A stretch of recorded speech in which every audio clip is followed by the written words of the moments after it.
అందరికీ నమస్కారం. ఇవాళ ఎన్టీఆర్ జిల్లా మన స్వర్గీయ నందమూరి తారక రామారావు గారి పేరు మీద ఉన్న ఈ జిల్లాలో ఘనంగా జిల్లా మహానాడు జరుపుకుంటాం. తెలుగుదేశం నాయకులు కార్యకర్తలు అందరం కూడా ఒక పండగ వాతావరణంలో ఆహ్లాదకరంగా ఇవాళ మహానాడు జరిగింది. ఈ మహానాడులో పలు తీర్మానాలు చేసి రాష్ట్ర పార్టీ దృష్టికి తీసుకెళ్తున్నాం. విజయవాడ ఎన్టీఆర్ జిల్లా మొత్తానికి ఏ అభివృద్ధి పనులు అవసరమైనయో, ఏవైతే ముఖ్యమైన కార్యక్రమాలు ఉన్నాయో వీటన్నింటినీ కూడా అధిష్టానానికి తీసుకెళ్ళి ఇవన్నీ రాబోయే 2-3 సంవత్సరాల్లో పూర్తయ్యి ఈ జిల్లాని అన్ని జిల్లాల కన్నా ముందుగా ఆల్రెడీ పెర్ క్యాపిటల్ ఇన్కంలో 2వ జిల్లాగా ఉంది. ఈ జిల్లాని మొదటి జిల్లాగా తీసుకెళ్లాలని మా అందరి నాయకులు కార్యకర్తల కోరిక. వాటితో పాటు సంక్షేమ కార్యక్రమాలు, అభివృద్ధి, ఆత్మవిశ్వాసంతో నడిచే పార్టీ తెలుగుదేశం పార్టీ. గౌరవ ముఖ్యమంత్రి నారా చంద్రబాబు నాయుడు గారి ఆధ్వర్యంలో మనం ఇవాళ ఆంధ్రప్రదేశ్ సమగ్ర అభివృద్ధి కోసం కృషి చేస్తున్న పార్టీ. వాళ్ళ గౌరవ యువనేత నారా లోకేష్ గారి ఆధ్వర్యంలో దేశంలోనూ ఏ ప్రాంతీయ పార్టీ కూడా కోటి సభ్యత్వాలు లేని పార్టీగా ఉద్భవించిందంటే అటువంటి గొప్ప నాయకులు కార్యకర్తలు ఉండటం వల్లే ఈ పార్టీ ఈ విధంగా ఉద్భవించింది. ఇవాళ అటువంటి బృహత్తర కార్యక్రమం చేసిన నారా లోకేష్ గారికి మరిన్ని మంచి పదవులు ఇవ్వాలని ఇక్కడున్న తెలుగుదేశం నాయకులు కార్యకర్తలు, ఏ పదవైనా ఆయనకు అలంకారప్రాయమే. ఆయన చేసే కష్టం, ఆయన చేసే అన్నిటి ముందు. కాబట్టి మరిన్ని మంచి పదవులు వచ్చి త్వరలో చంద్రబాబు నాయుడు గారు, లోకేష్ గారు రాష్ట్రాన్ని పాలించే విధంగా ఉండాలని మేము అందరం కోరుకుంటాం. సార్, మాజీ మీడియా సంస్థ ఆద్యంత కేసుని చిన్ని గారి మీద సాగింది. దాని గురించి మీరు కూడా కొంచెం స్టేజ్ మీద ఉత్కంఠంగా మాట్లాడారు. దాన్ని ఎలా తీసుకోవాలి సార్? నేను నా నాయకులకి పదే పదే ఒక్కటే మాట చెప్తున్నాను.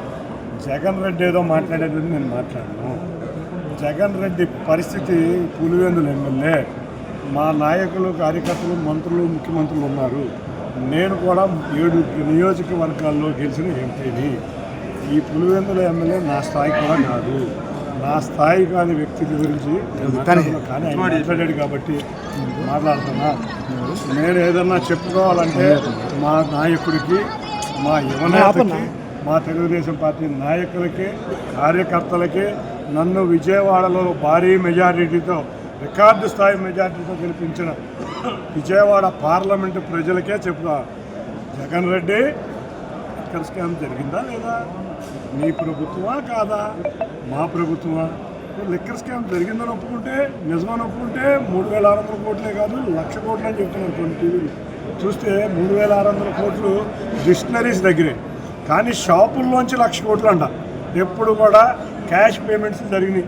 ఈ క్యాష్ పేమెంట్స్ ఎక్కడికి వెళ్ళి, ఈ 3600 కోట్లు ఎక్కడికి వెళ్ళి, నాకు ఎప్పుడో ఒక రాజకేశరెడ్డితో ఉన్న 2001లో 2021లో లింకులు తీసుకొచ్చి నేను స్కీమ్ చేస్తానంటే స్కీమ్ జరిగిందా? నీ గవర్నమెంటేనా? మరి ఎవరి గవర్నమెంట్? మరి నీ గవర్నమెంట్లో స్కామ్ జరిగిందంటే నువ్వేగా ముందు దోషివి. కాబట్టి దోషివి నువ్వు. దోషి పలు రకాలుగా డ్రామాలు ఆడుతూ ఉంటాడు. ఈ జగన్ రెడ్డి డ్రామాలు అందరం చూసాం. జగన్ రెడ్డి పాలేర్లు, జగన్ రెడ్డి రౌడీలు, జగన్ రెడ్డి గోండాలు, రకరకాల డ్రామాలు ఆడుతూ ఉంటారు. మొన్న కూడా ఒక కొత్త డ్రామా జరిగింది కృష్ణా జిల్లాలో.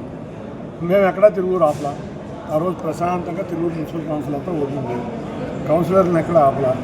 కానీ రౌడీలు కొంతమంది కారులో వెళ్ళారు. రౌడీలు ఆపాం, మా కార్యకర్తలు నాయకులు రౌడీలు ఆపాం. అంతేగాని ఎక్కడా కూడా కౌన్సిలర్ని ఆపామా? ఎడైనా చూపించారా మేము ఆపింది?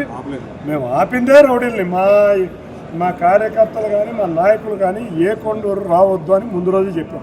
రౌడీలు వద్దు, ప్రశాంతంగా తిరువూరులో ఎలక్షన్ జరగాలని చెప్పాం. ప్రశాంతత చెడగొట్టి మేము క్యాంపులు పెట్టలేదుగా. మేము క్యాంప్ పెట్టాము, అధికార పక్షంలో మేము క్యాంప్ పెట్టలేదు. క్యాంపులు పెట్టి కౌన్సిలర్లు దాచేసి అది పోలీస్ అధికారులకి కూడా ఎక్కడున్నారో తెలియకుండా చేసి ఒక రౌడీ మూకలను వేసుకుని వస్తే ఒక కార్పొరేటర్ కూడా గెలవలేని ఒక రౌడీ అని చెప్పుకునే ఒక వ్యక్తిని మా నాయకులు కార్యకర్తలు ఆపి ముందు రోజే చెప్పాం. వేకొండూరు దాటినమన్నాం, మా నాయకులు చెప్పారు, కార్యకర్తలు చెప్పారు. అదే దాటినకుండా ప్రశాంతంగా ఎలక్షన్ చేయడానికి మేము పోలీసులకు హ్యాండ్ ఓవర్ చేయడం జరిగింది. కానీ మీడియాల్లో జగన్ రెడ్డి కూడా వచ్చేసి ఏమని చెప్పాడు? మేము కిడ్నాప్ చేసామా? మరి మీ దగ్గర కార్పొరేటర్లు ఉన్నారు కదా, ఎందుకు తీసుకెళ్ళా? పోలీసు రక్షణ కల్పించారు కదా, ఎందుకు తీసుకెళ్ళా? వాళ్ళు వెళ్తే ఓడేరని వాళ్ళకి తెలుసు. ఎందుకంటే వాళ్ళందరూ ఏం చెప్తున్నారంటే, నాకు తిరుపూరు పట్టణ మున్సిపాలిటీ డెవలప్ అవ్వలేదు, ఓటేరని తెలిసి మీరే కిడ్నాప్ చేసి మీరే చేసి పోలీసుల మీద ఎదురు కేసు పెట్టి హైకోర్టు కూడా చాలా వార్నింగ్ ఇచ్చింది. చూశారో లేదు? రేపు కోర్టులో ఏం సమాధానం చెప్పుకుంటారు? కార్పొరేటర్లు మా దగ్గర లేరుగా. మరి ఎక్కడున్నారు? పోలీసులు ఎందుకు ఇంటిమేట్ చేయలేదు? ఈ డ్రామా ఆర్టిస్టులని వెంబడి పెట్టుకుని ఇటువంటి డ్రామాలు ఆడతాయి. జగన్ రెడ్డి నీ డ్రామాలన్నీ ప్రజలకి బాగా అర్థమైపోయినాయి కాబట్టి నిన్ను పులివెందుల ఎమ్మెల్యేకి మనం నిల్చోబెట్టారు. ఈ పులివెందుల ఎమ్మెల్యే నిజంగా ఇవాళ ప్రెస్ మీట్లో 3,600 కోట్లు స్కామ్ జరిగిందని చెప్పుకుంటే ముందు అరెస్ట్ చేయాల్సిన ముఖ్యమంత్రినా కాదా? నాకెందుకు అరెస్ట్ చేయండి, నేను దోషైతే నన్ను కూడా అరెస్ట్ చేయండి.